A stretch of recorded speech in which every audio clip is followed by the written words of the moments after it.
Welcome into the DNVR Avalanche podcast presented by DraftKings Sportsbook. Use code DNVR when you sign up for a new account to get amazing odds boosts every single day. Rudo, Meghan, and Jesse coming at you live on a Monday today. Almost the end of August already. Yeah, summer's almost over, which is I'm okay with it. I'm at the point where I'm ready to be done with not having hockey. So we'll see what we got for you over the next couple of weeks. Should be some interesting shows, to say the least. On today's show, we're going to be talking about the most underrated and overrated players in the NHL, in our opinions. I want to be clear, underrated and overrated is a very opinionated topic that people are going to wildly disagree on. So we'll see exactly how people feel about some of our takes here. So it should be a fun one. Looking forward to it. There hasn't really been any news in the NHL, at least not any significant news. I did want to touch on this really quickly, just as we continue to keep things up to date, as it were. Still a couple of guys out there that could be interesting for the Avs, including Rodriguez. What are your guys' expectations at this point? Do you expect the Avs to continue to explore their options, or do you expect them to kind of just hold firm into the season? I think they're done. That simple, huh? Yeah, I mean, you made it this far. Obviously, if there's anything out there they liked, they would be acting on it. You're this close. Your options are your options. You know what they are. You know who they are. You know, Stastny's off the board. Kadri's off the board. What else are you kind of pondering? You know what I mean? Unless they're going to go make a deal, which I also don't really see them doing either at this point. I think as soon as the rumors of Kadri to the Islanders cropped up, that would have been the time I expected the Avs to do something, when there was a little more certainty that Kadri was moving. And because they didn't, that's why I don't think that they're going to do anything now, especially seeing where Stastny and Kessel ended up and the price points that they ended on. I feel like if there was an opportunity that the Avs were looking for, they would have been able to get it done by now if they wanted it. It's a good point. It's not like these guys are getting paid a ton of money. So nothing, you think totally nothing? They won't even nibble around the edges like a 7th D or something like that? Why spend the money? Fair enough. Just hold on to that. It's going to give you more flexibility as the season gets going. And again, this isn't me saying this is going to happen, but if you're already at this point, why not just leave Mikko there? And I don't know, maybe he surprises you and fills that role nice, and you kind of can shift what you're looking for. Again, I'm not saying Mikko's going to come out and solidify himself as a bona fide 2C, but you know, if he comes out and you're happy with what he gives you, Landeskog can chip in, help out. Maybe you like what you see out of Newhook and you're like, cool, yep, this is what we were hoping for. By the end of this season, start of next, Newhook can slide in there. I just think if you're at this point, why? Like, there's nothing, like, what moves the needle for you out there that's worth spending money on? I hear what you're saying, but also if you get a month into the season and the Avs have 2 defensemen that are hurt, they might be wishing. Yeah, but I guess my point is the options are going to be the same then. You know, a small little trade. Yeah, I mean, certainly it's not going to be a significantly impact player. That's I agree with you there.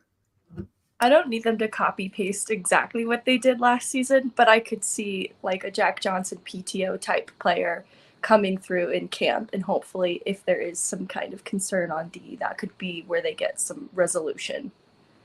Yeah, sure. But at this point especially, the PTO route would probably make a lot of sense, certainly on the defensive side. Maybe a little bit more flexibility on the forward side to actually bring in a contract, but you know, again, they haven't shown any sense of urgency in doing anything there. So this may be what we're looking at for the team going into the season. And, you know, no doubt in season they'll make adjustments as necessary, but should be an interesting one, which, you know, funnily enough, we actually talked about starting to work on our season previews today off air. So it's probably still, you know, a month away, but something to start thinking about at very least. Anyway, we can get into the main topic of today's show, which if any of you have very strong feelings about a player, I'm opening it up. Who do you think is the most under or overrated player in the league? Megan? I could more easily come up with an underrated player. Go for it. I have talked about Mitch Marner on other shows before, so he was my player for this show. And seeing people in chat, even the graphic for Taves for the preview, there's so many more underrated players that I wasn't even thinking of, and I went outside of the Avs too, and I was thinking about both over and underrated. But Mitch Marner, the short version is, for similar reasons that sometimes Mikko Rantanen gets slept on as a player, I think Mitch Marner is also buried by such high-end talent around him in Toronto. And I also think that fan base specifically is really critical and has high expectations of its players, that sometimes I think Marner's talents aren't always recognized, because he does continue to get better every single year. The production is there. It's trending in the right direction. He's even improved defensively. So there's just a lot of things to like about him. I know there's been a couple playoff appearances where he's been quieter, but the regular season and what the direction that he's trending in is really great for him. And I think that he deserves more credit. This is not the conversation I thought we were going to start the show with, but definitely one that I wanted to get into. When you talk about some of these players in these extremely popular hockey markets, when you get into Toronto's, Montreal's, places like that, you see judgments are extremely black and white in these markets, where if a player makes some mistakes, they're immediately buried for it. It's so hard to recover in these markets once you have been given this label of a failure in that organization, or whatever you want to put it as. So I do think that does have a big effect on it. Like you said, Marner is well over a point per game player in his career, which is over 400 games at this point. He's been a dominant offensive player. Obviously, the 2021 playoffs, he was kind of a scapegoat for that team. And yeah, with Matthews, with Nylander, with some of those other guys there, maybe doesn't get some of the credit he deserves. But more than anything, I think it's just you've seen public opinion swayed on a guy because of how harsh the media has been on him. Yeah, I mean that playoff round, like, I don't know, fan bases always look, like you said, for the scapegoat, someone to like blame it on, and it's always just silly because stuff like that. Oh, almost never can you point to like one person and be like, yeah, that's on you. Like, yeah, he got maybe some, him and Matthews got some well-deserved criticism, for just that particular playoff run. I'm with you guys, though. I thought it way went overboard in terms of what they actually did. Another guy that I don't know if he's necessarily like my most underrated, but another one that I think just kind of falls into that same category on that same team is William Nylander. When you're just talking about two guys that are unbelievably skilled and talented, and at any moment can kind of take over a game, like they have, Nylander and Marner have that ability. And yeah, like you said, Megan, I don't know if it's the market he plays in, the players they're surrounded by, or what, that causes some people to think that they aren't, playing to their fullest ability. These are both guys that are big point producers. There's always going to be ebbs and flows to players' seasons and stuff like that. But yeah, I'm with you. I think maybe these are two guys that are judged a little harshly. And like William Nylander, I feel like we've heard about in like rumor mills for years. And it's like, why are you in such a hurry to get rid of a guy like that? Like, I get if you're needing to make a move and improve your team, but like these are both guys that I feel like we've heard of in the past that Toronto fans are eager to get rid of.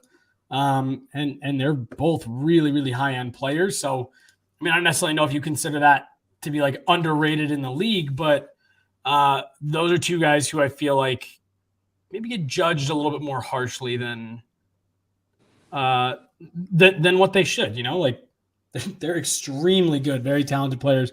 I said well over a point per game for Marner. People, for some reason, don't think that's quite good enough, though.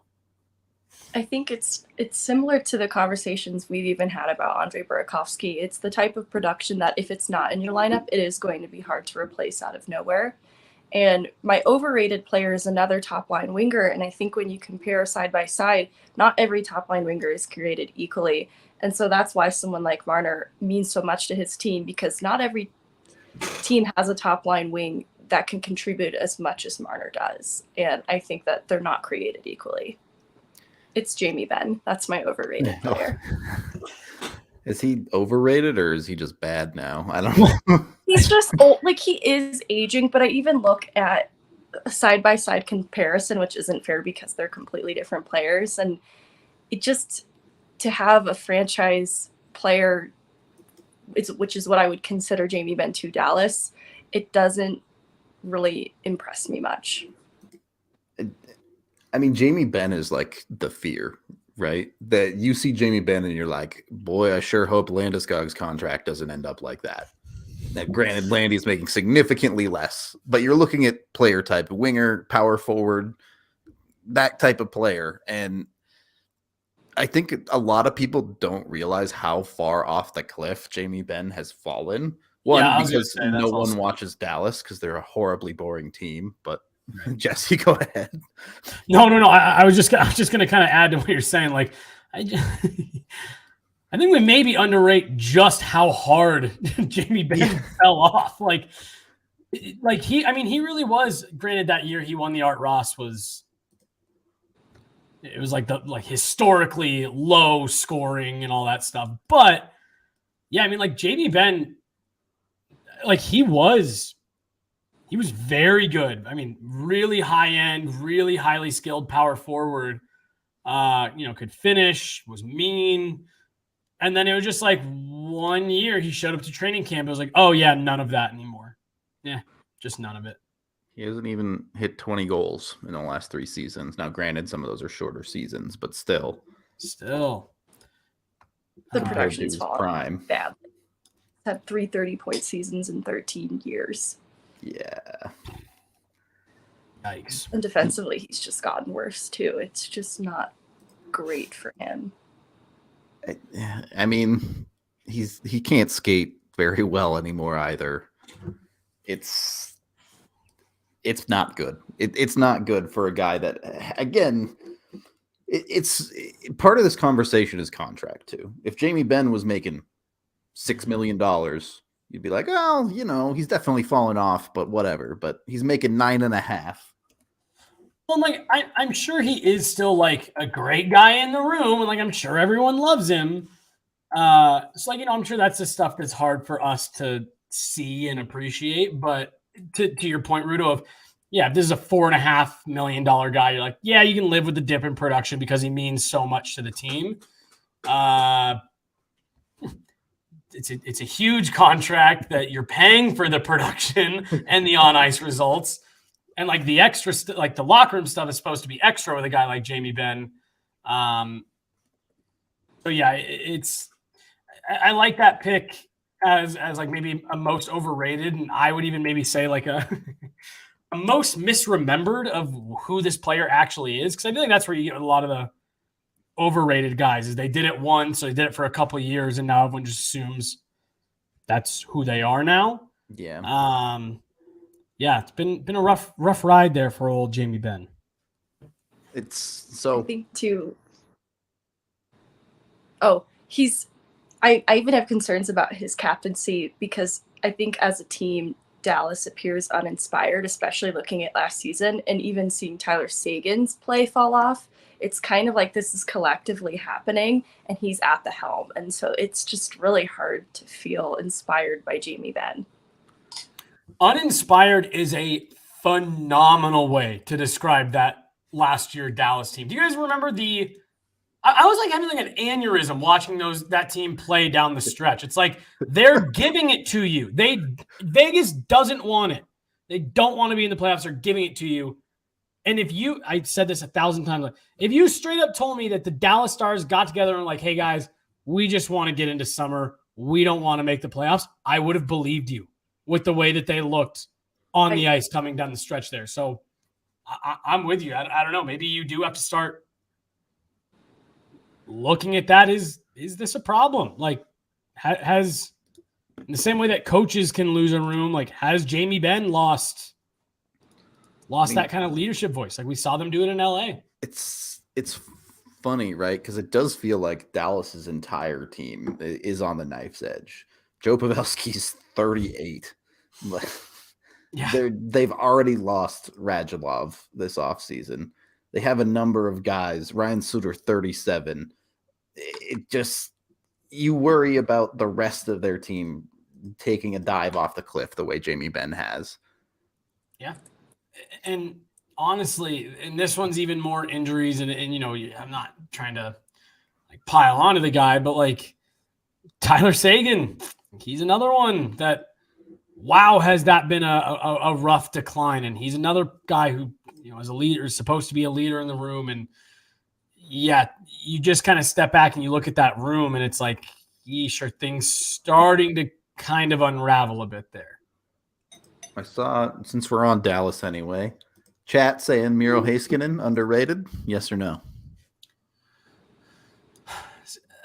See, and this is hard where I think you have to make your own determination of what you consider to be underrated. Because, like, I think Miro Heiskanen's a great defenseman. I think a lot of people see him as a really great defenseman. I think NHL Network just had him as like the inside the top 10 in terms of defensemen. I just think it's hard for him right now because he happens to be right in the middle of a generation of like all world elite defensemen all over the league. Yeah. I don't really see him as underrated. I feel like we hear a lot about him and you know, I think a lot of people like him. It's just, you're right now. You're competing with, you know, Fox and McCarr and Hedman. You know, Josi almost had 100 points last year. It's, in my opinion, I think people see him pretty accurately. I thought it was a good submission in chat because he wasn't even someone I considered when I was thinking of this list, but because I was looking at Dallas a little more closely because Seguin and Ben were both kind of in my over category, and seeing that he's only 23, I can actually see too, if he's able to emerge as a young promising star in a defensive system in Dallas isn't necessarily the place where you're going to shine. I think that deserves some proper credit too. That I think a lot of Dallas goes to the wayside because of where they're at as a team right now. So I don't know if nationally he gets the recognition he deserves or not, but I do think it's a credit to him as a player that he's been able to make an impact defensively on a struggling Dallas team. So maybe not underrated, but poised to emerge. Yeah, definitely. He's on the cusp of that, in my opinion. He's on the cusp of that next tier of defensemen. I really do. I think he can get there. I really like Miro Heiskanen, but he's just right under that. Like I said, McCarr, Adam Fox, Victor Hedman. And I think he could break into that class? Yeah, for sure. I think he's that good. It's always going to be hard for him, though, because he was taken one pick ahead of Cale Makar. So he's always going to have to battle that. Yeah. Those things stick with you as much as I think it's stupid that they do. But there are some more defensemen I want to talk about. But first, we are brought to you by Breckenridge Brewery, who are turning 32 years old coming up in October. And they're throwing a big party. They're calling it the Hootenanny. It's going to be a whole weekend-long festival with food, beer, music, all the good stuff, a bunch of games as well. It's down at their Littleton location.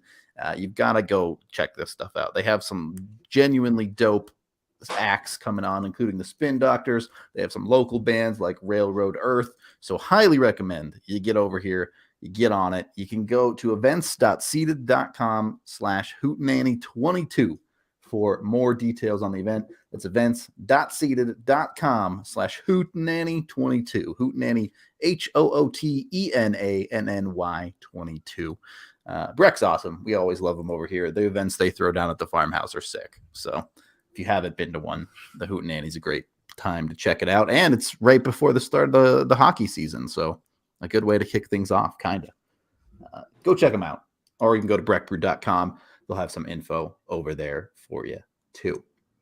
Also brought to you by Athletic Greens.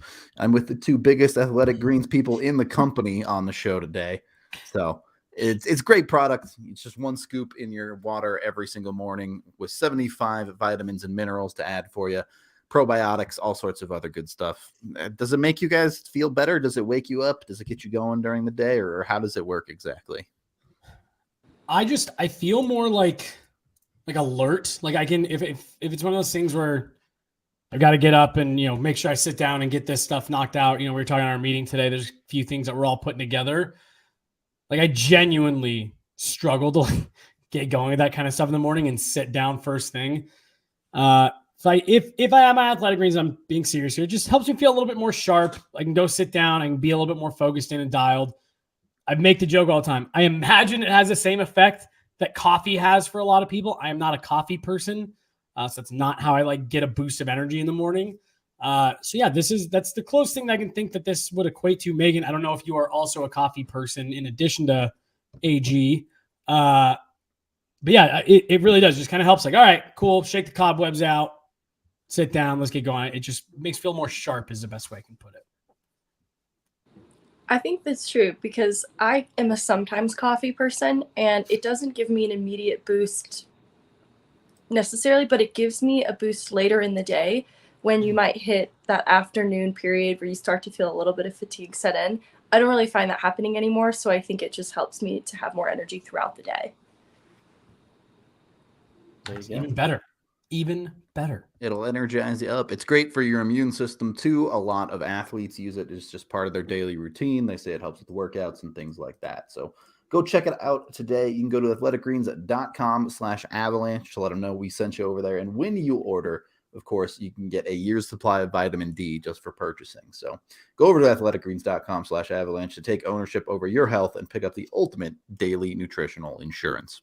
Can I add one thing to that? Go. The immunity thing really was this really funny test study with me and Rudo, completely unintentional. Because we got sick on the exact same day, and there's no way it wasn't at least some similar type of thing. Right, yeah. And while I was still down for over a week, Rudo was out for 3 straight weeks. It was brutal, man. Yeah.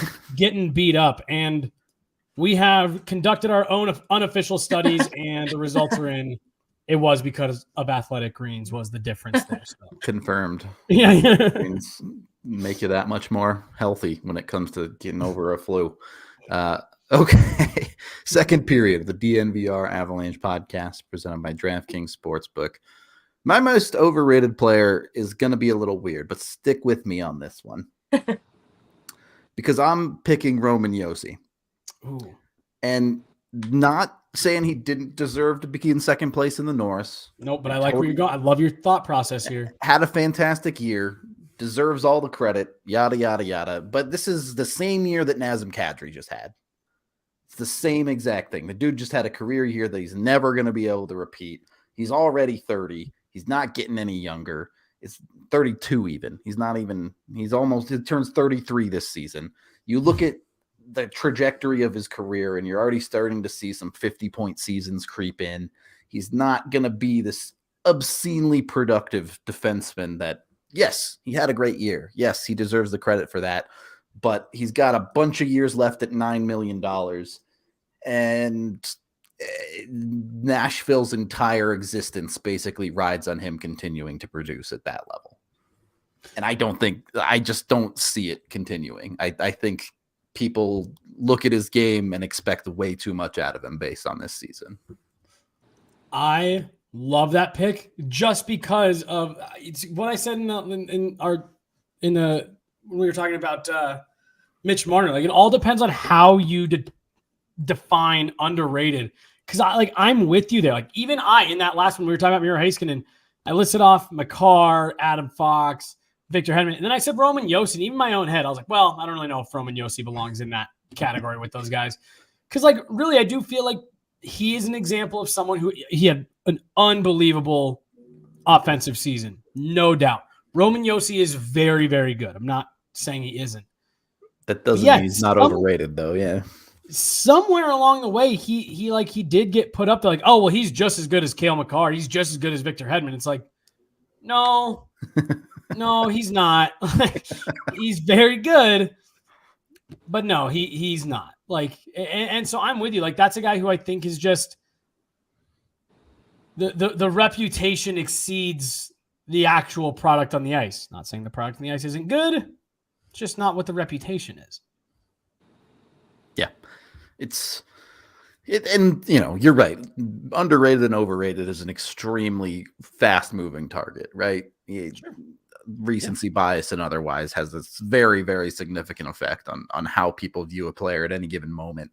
Yeah. So it is a hard target to really pin down for a player, but I think we're starting to see some trends, certainly on the overrated guys. You look at how much they're getting paid and you look at their age, and math starts to add up. Yeah. I think that's what is tricky with Roman Josi too, is it's a singular season. It's hard to project that he can repeat that for much longer at 32. I wouldn't say it's an anomaly. It is a testament to the level of player that he is, but it would be hard to expect that level of play to persist after 32 for several seasons. Yeah. And it's just for me, overrated, underrated.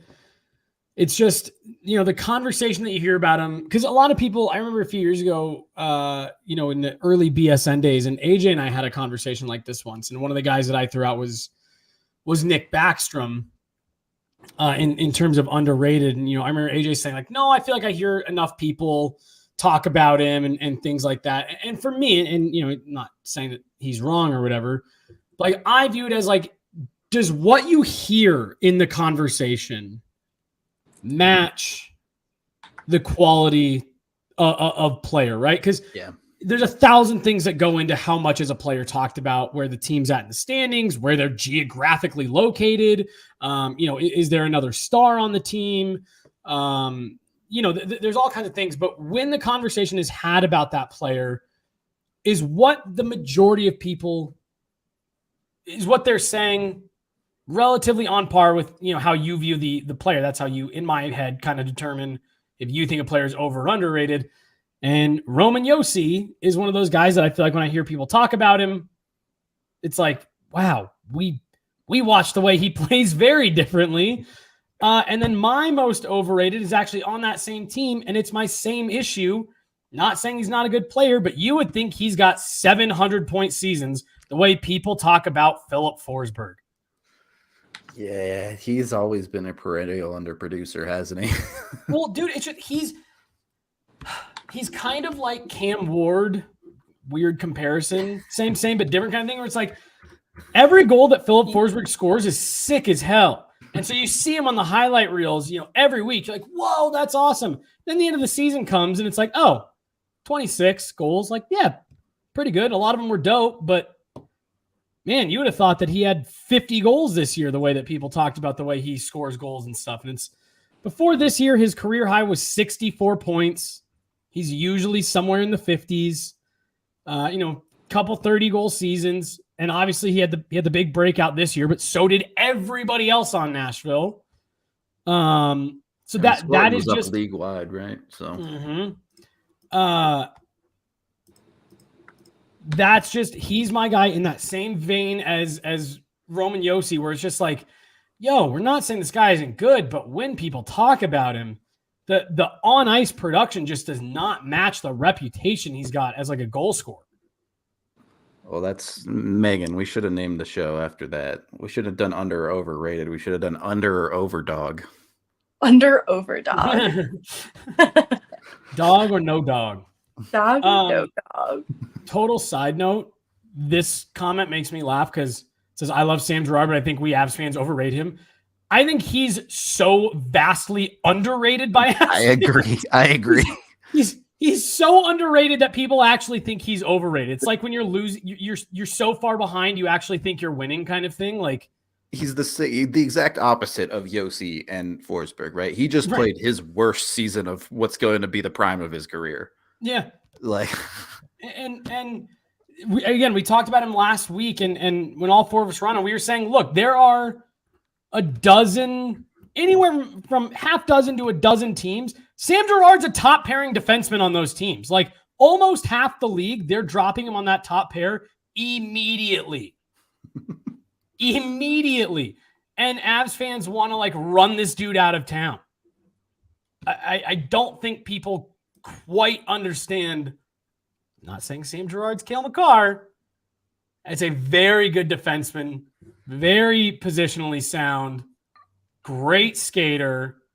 I think he is widely underrated. And the person saying I proved his point, no, I just proved my point. The Avs have had a handful of situations over the years where I think as a fan base, their expectations get skewed. Yep.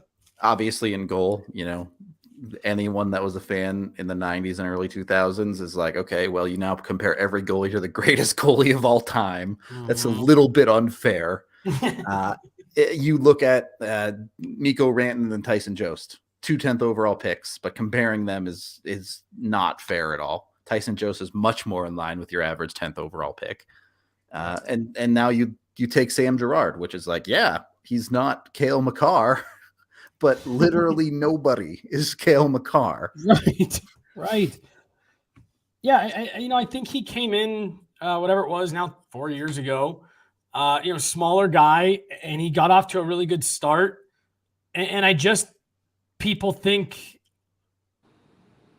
people kind of just settled into like, oh, he's going to be the next, Tyson Barrie. He's going to run all the power plays, score a bunch of points, and, drive offense like crazy. And because he's undersized, but again, he's positionally sound. He's not going to ever rock anybody, right? He's going to lose battles in front of the net. You live with the blemishes as you do with every player. But I think for the most part, to Rudo's point, he just had his worst season. Like, wasn't great. Like he wasn't good this year. You see if he bounces back next year, and if he doesn't, then maybe, this conversation changes a bit. But his track record in Denver has been very good, well above average. Stumbled a bit this year, and now we have people saying he's overrated. It's like, no, he's a very good middle pairing defenseman. Very good. That would be a top pairing guy on a lot of other teams. I think it lends itself to your overrated pick as Forsberg is the value of Girard when you look at the contracts of these two players. Yep. The value of Girard because of his contract, and you get a second pairing defenseman on a team with really elite defensemen, is really hard to overstate. It speaks for itself and what Girard brings to the table compared to someone like Forsberg, who that team is paying a high price tag for a player that doesn't always show up. We should do this as a poll today, based on contract and player. Who would you rather have, Sam Girard or Josh Manson right now? Are you asking, or do we want to do that as a poll? Well, both. And sorry, what was the start looking at the contract too? Yes, including contract and player, like all encompassing. Who would you rather have right now, Sam Girard or Josh Manson? Sam Girard. Same. But I suspect a lot of people are going to answer that poll as Josh Manson. I could see it being divisive. The best part is that Joe Sakic said, "Por qué no los dos?" And you have them both, and they're probably going to plan a pairing together. And again, like that almost even like just drives home, like you found a great partner for him. Like Josh Manson and Sam Girard were really good before Girard got hurt. Yeah. You found a really nice combination there. Again, Girard's still really young, and Megan, I'm glad you brought up the contract, because that's one thing that I remember. I started laughing last year. People like, "Oh man, can you believe the contract we still have Girard signed to?" It's like, no, but not in the way that you're complaining. I cannot believe the Avs have a 23, 24-year-old top four defenseman signed long-term for $5 million. Like, it's just go out there into the market and find that equivalent and, see if you can get that kind of value. You can't. All right. We are brought to you by FOCO. You can go over to FOCO.com today to get all of your Colorado sports merch. At this point, Broncos fever is basically reaching its breaking point, as they're 15 days away from the regular season starting now. 14 is it 2 weeks? So that's going to be a thing. Get used to it. It's always been a Broncos city. So if you want Broncos merch, they can cover you head to toe over at FOCO. Of course, if you want other merch, not the biggest Broncos fan, they got you covered there too with all the big four. They have Rapids, they've got Buff stuff. So whatever you're looking for, they can make sure you're covered. You can use code DNVR when you check out online at FOCO.com to get 10% off your order, whether it's merch or bobbleheads or hats or Crocs, which everyone I know is like obsessed with Crocs again. I don't get it. But bro, put them on and you'll get it.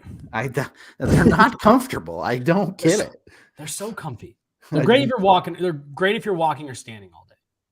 Okay, maybe. I don't know. Anyway, go to FOCO.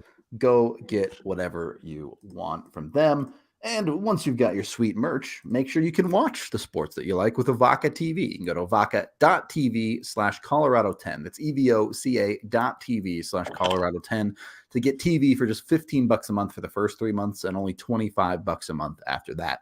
It's got Altitude, it's got AT&T Sportsnet, it's got the national channels. It also comes with the NFL Network and a bunch of other movie and TV channels for 60 channels total that have you completely covered for all your TV watching and sports watching needs. So go check out Avaca today. They've been great for us forever. They also were a big part of the Nuggets guys getting over to Serbia, and they're producing a whole documentary about that. So all the people that want to see the craziness of the life that the Nuggets guys got to live over in Serbia, it's going to be super duper awesome. Exclusive to Avaca at first. So be sure to get on Avaca if you want to watch that thing. Third period of the DNVR Avalanche podcast presented by DraftKings Sportsbook. I saw an interesting one to talk about from Adam up here. I can't find the comment, but he brought up Philip Grubauer's name. Over or underrated? That is the question. I'm assuming overrated. Is he? This one is just really tough for me because I think you probably could have made the case for him being overrated after his Avs tenure, but his reputation took such a big knock by the end of that Vegas series. Yeah.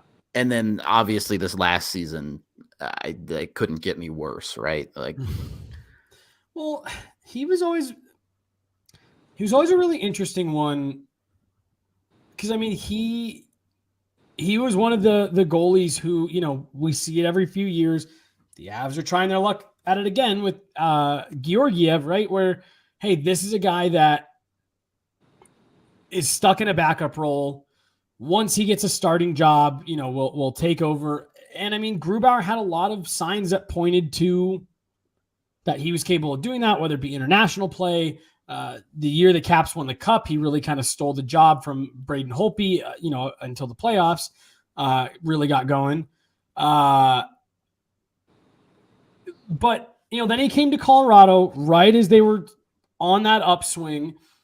And he settled into the net, and he went from being this guy who had huge upside that everyone was dreaming on to, oh, well, he's just behind a stacked team. And so I feel like Philip Grubauer went really rapidly from really underrated, this is one of the next great goalies, you know, to come out of being a backup, to very quickly he was overrated. He's behind a stacked team, and, you know, wherever he goes next, he's going to get lit up. And then unfortunately for him, that's exactly what happened. He went to Seattle and just got torched.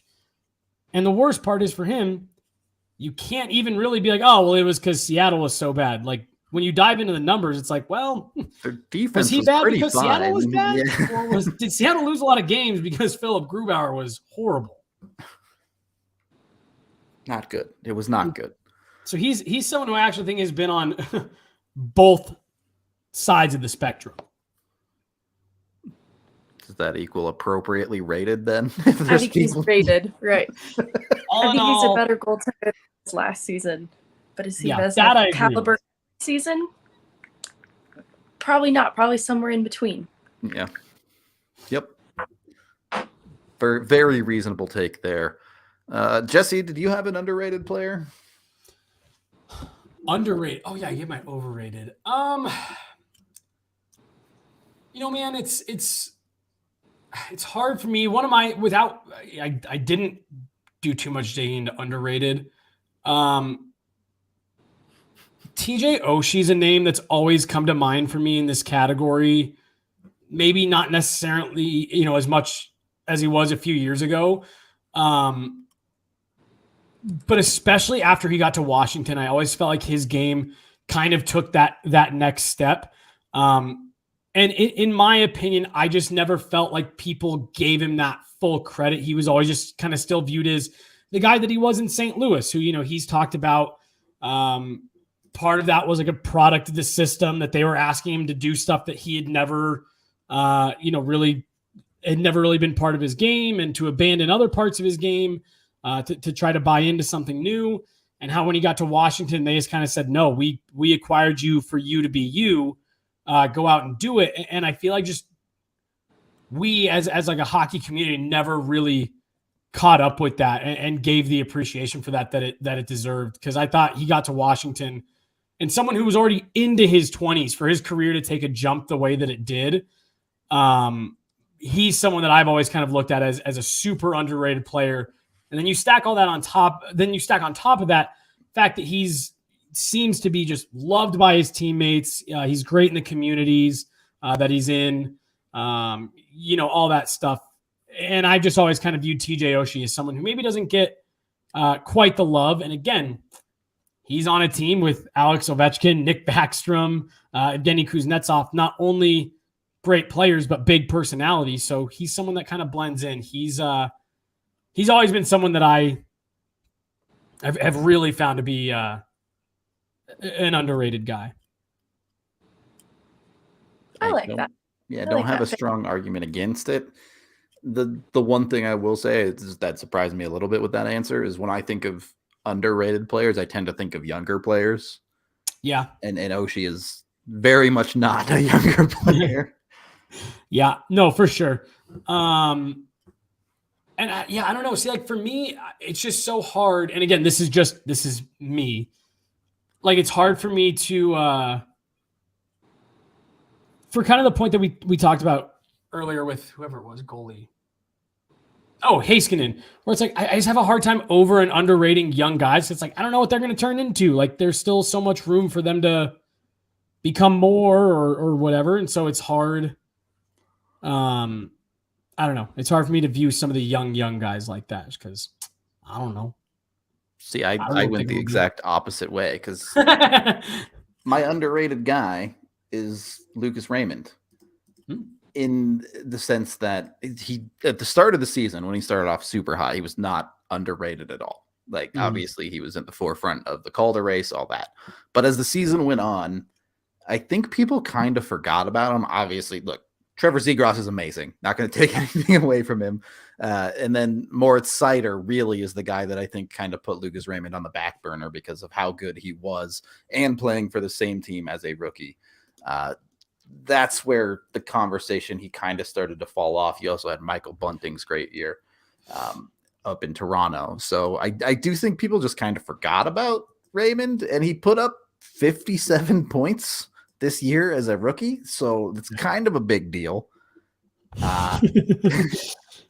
It was just weird to me how quickly that conversation fell off. Even, I think people like Cole Caulfield, once Montreal figured their shit out, kind of started getting more attention than he did. So I don't know, maybe underrated is the wrong word. Maybe just kind of forgotten about a little bit is more accurate. But yeah, that's where I see some underrated stuff on the younger side. Yeah. I mean, you see that stuff,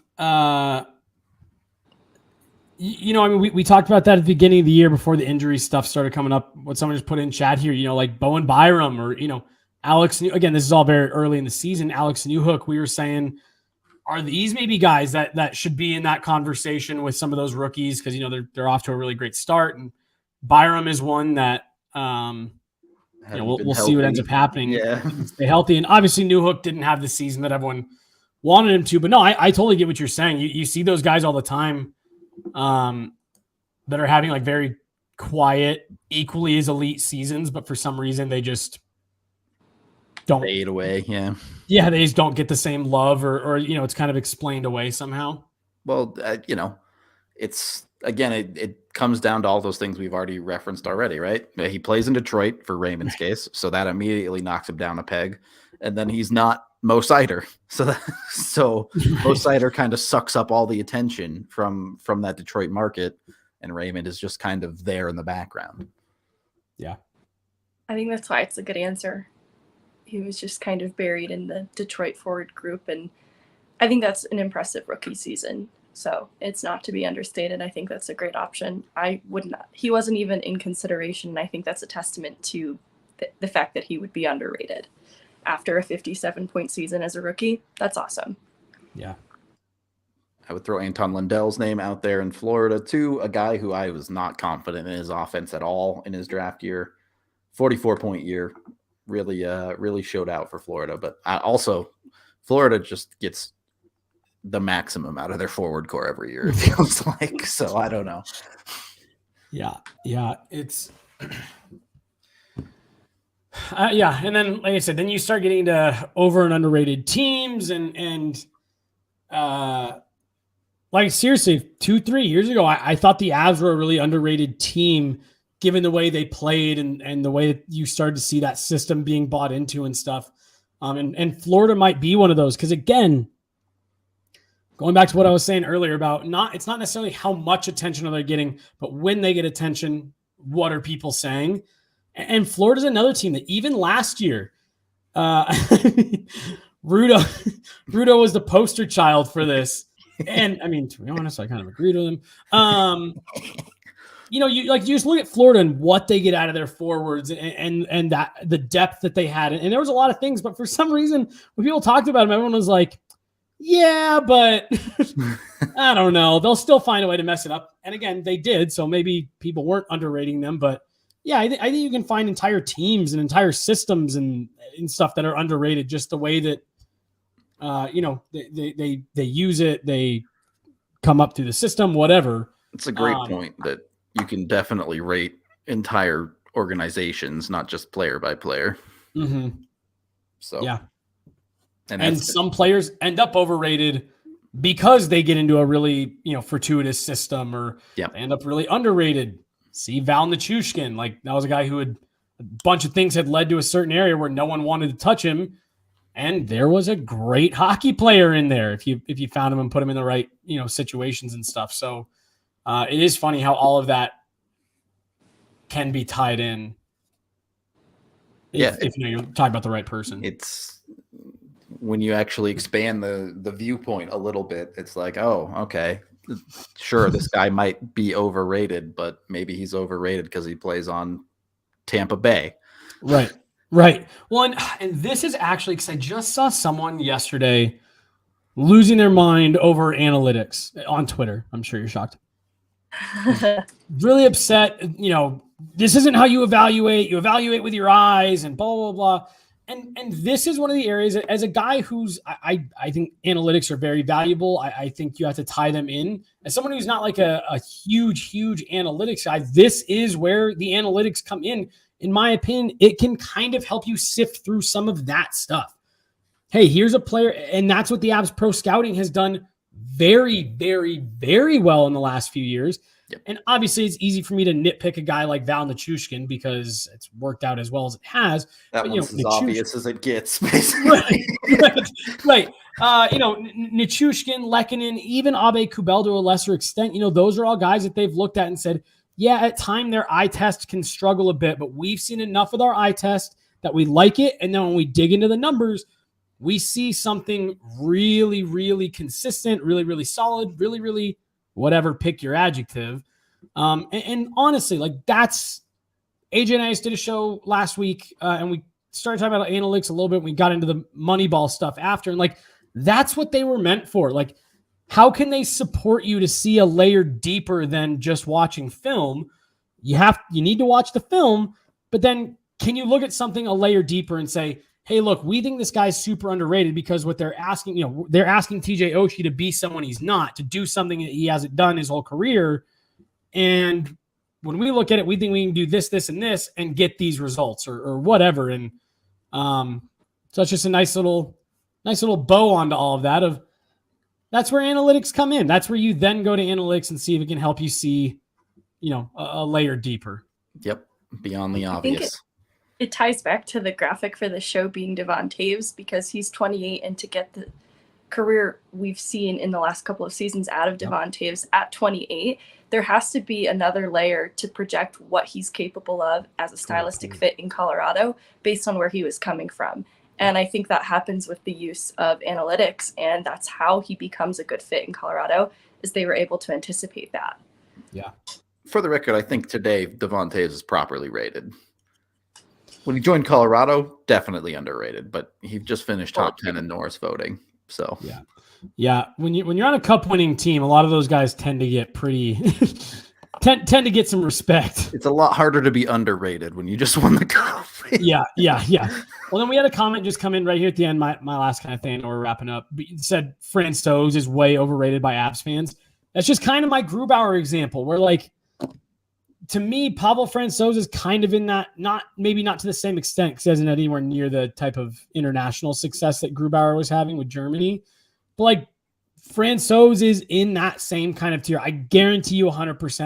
And I know this because I talked to people about this.